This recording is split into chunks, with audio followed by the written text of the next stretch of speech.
Hey guys, it's Jireh again and welcome back to my channel. For today's video, as you can see from the title, we're doing a Charles & Keith haul. And since you guys loved it so much, I decided to do another one. And this time we'll go in depth with the products from Charles & Keith and also do sort of like a thorough review or something. Anyway, if you're into that, then you know the drill. Please click on the red button to subscribe and the ring bell so you get notified every time I have a new upload. And yeah, let's get started.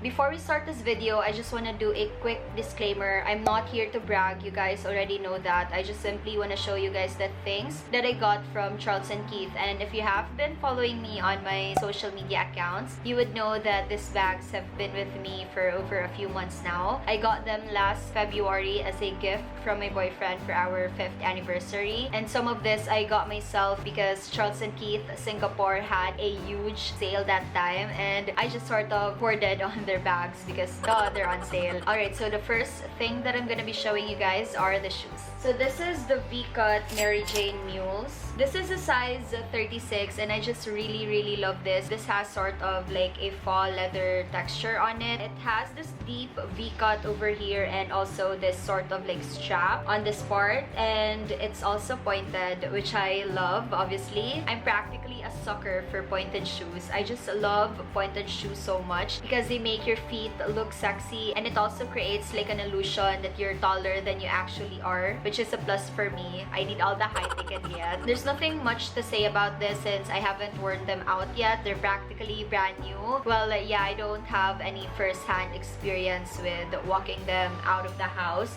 so I can't really share much to you guys about this.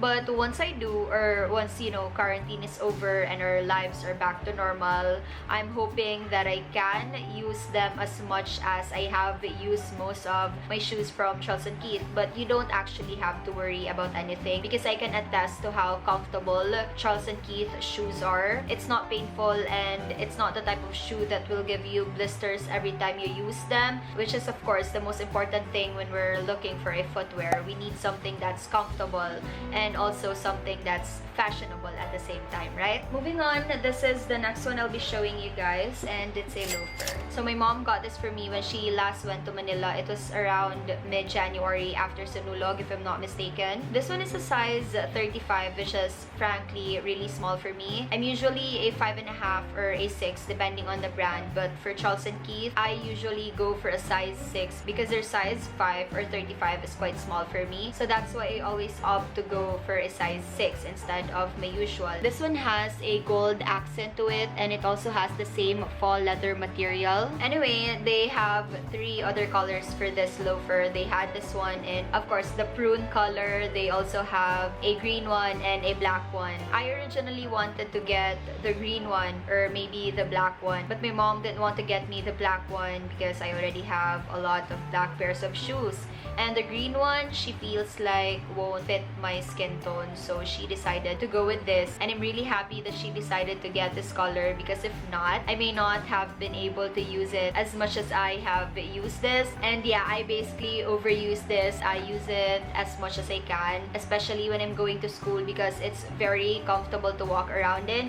And yeah, also one important thing, this one can be bended over here if that's the term for it. But yeah, basically you just bend this over and then you can wear them as a slip-on, which is obviously the reason why I really love this. It's very comfortable to use. As I've said, this is a size 35 and frankly speaking, it's quite uncomfortable to wear given that it's smaller than my actual shoe size. But because of the fact that you can bend it and use it as a slip-on, it makes it really comfortable. So for example, when I'm inside campus, I wear it as a regular loafer, and when I'm out of campus, of course, I would bend it and wear it as a slip-on. This is very awkward to look at since I'm not flexible, but basically, this is what I'm talking about. You can wear it as a slip-on and it would look like this. The first pair of Charles & Keith that I owned was also a loafer. It was basically like this. You can also bend it, but that one was pointed and it had this big bow tie over here, and it was also in a pink color, which I really love. Unfortunately, it got ruined. I overuse it so much. I use it on a day-to-day basis.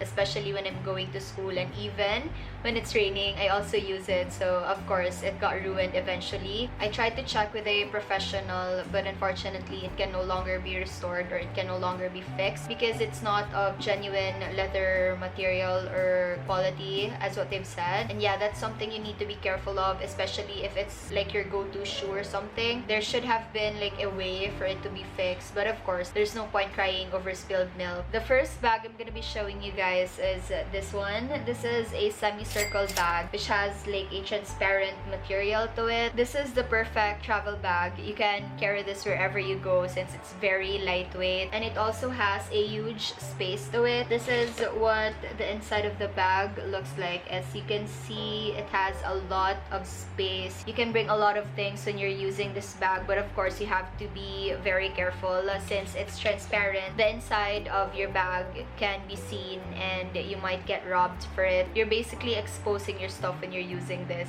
So this one has an extra sling if ever you're into sling bags more than handle bags, but I'm not into sling bags, so I would rather just use them as it is, or just use them as a handbag. You can just insert the sling onto the side of the bag and also the other one. So this is what it looks like when you wear them as a sling bag, and of course you can always adjust them depending on your height. When I first saw this on the website, it was priced at around 3,500, but since it was on sale, it was then priced at 1,200 if I'm not mistaken. And yeah, paying 1,200 for a quality bag is such a steal, and I don't regret buying myself this bag. The only thing that saddens me is that I don't know if this was a display bag, but it has this sort of scratches to it. I don't know if you can notice, but it has these scratches on the bag, especially on the handle. It gets noticeable if you look at it up close, and because it's black, you can easily see the scratches on the handle.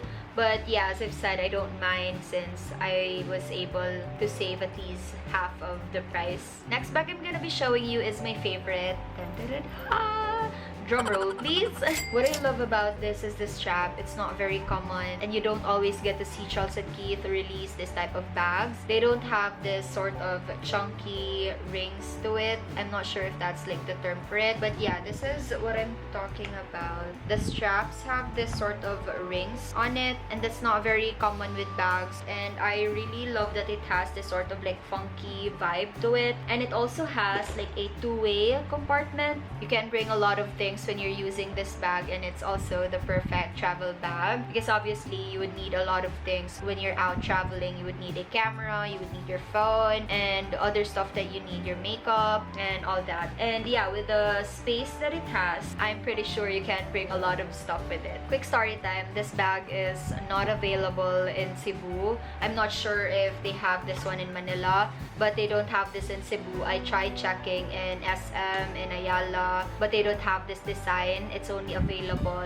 on the app or on the website, and that's basically the reason why I decided to shop online rather than go to the mall and see the bags myself, because some of these bags are not available in the mall, especially this one. And I'm really glad that I decided to buy online rather than in the mall, because if not, I might not be able to get myself this bag. This is the last bag that I'm gonna be showing you guys, and I know, isn't it pretty? It has this really cute ribbon on it which serves as the sling of the bag, obviously, and this is honestly the reason why I chose to buy this bag. I also got this from Singapore, or from the website. They also have this one in the mall, but that one was more expensive because it has a totally different material. Its material was more of like a suede, and this one has like a fall leather to it. Anyway, that bag was priced at around 6,000 pesos if I'm not mistaken. Well, this one was priced at around 4,000 pesos. It has a 2,000 difference, and frankly speaking, I would rather just go for this instead of the 6,000 bag because it basically has the same design. It's just that they have different materials, or different materials was used in making the bag, but overall they're basically the same thing. They are of the same size, they are of the same design. The colors differ, and of course the quality or the materials used also differ, but that's alright as long as I get the exact same design, that I'm good with it. I'm only after the sling anyway. I just really love this ribbon design, or like ribbon accent to it, which makes the bag stand out. And yeah, when you open the bag, you just have to do it like this, and this is what the inside of the bag looks like. It also has a two-way compartment. I know that I wasn't able to share a lot of cons. I'm not trying to be biased, not because I really love the brand. It doesn't mean I'm not gonna say anything negative about them. They do have their cons, but it's not as much as their pros. And of course, we're gonna look on the brighter side, right? So yeah, you only just have to look at like a few things before getting yourself a bag. You need to make sure that this bag is something that you would be able to use for a really long time, because you might end up regretting it. The bags are not cheap. Although Charles & Keith are fairly priced, if you think about it, it's still expensive, especially if it's like out of your budget. So what I'm trying to say is, think before getting yourself a bag. Think if it's something that you would be able to use for a really long time. Don't worry about the quality. Don't worry if it will last you for a long time, because I can guarantee you that it will last you a long time as long as you take care of it and you don't store it in a place where it gets cramped or it gets like squeezed into your other bags. Because if you do that, this is what will happen. It gets flimsy over time. I haven't used the bags yet. I haven't used this one. I haven't used the other bags that I just showed you earlier. But as you can see, this one already has this sort of like, I don't know what you call this, fold or something. Basta it gets flimsy if it gets squeezed up with other bags. And another thing, make sure you don't get them wet. Since they are of not genuine leather quality, they're pretty sensitive to water, if I'm making sense. Basta just stick to the basics. You can read online on how to take care of a fall leather bag or fall leather shoe. They're all in Google. Google is basically your best friend when taking care of your bags. And yeah, that's it for today, I guess. I'm not sure if everything I said is gonna be helpful to you guys. I'm not sure. But if you do have questions, you may comment down below and I'll try my best to answer them for you guys. I'm not an expert, just so you know. I may not be able to answer some of your questions, but I'm gonna try. Thank you so much for watching, guys, and I hope you liked this video. And if you do, please like and subscribe, and I'll see you in my next one. Thank you for watching. Bye! Stay safe and stay at home. Bye!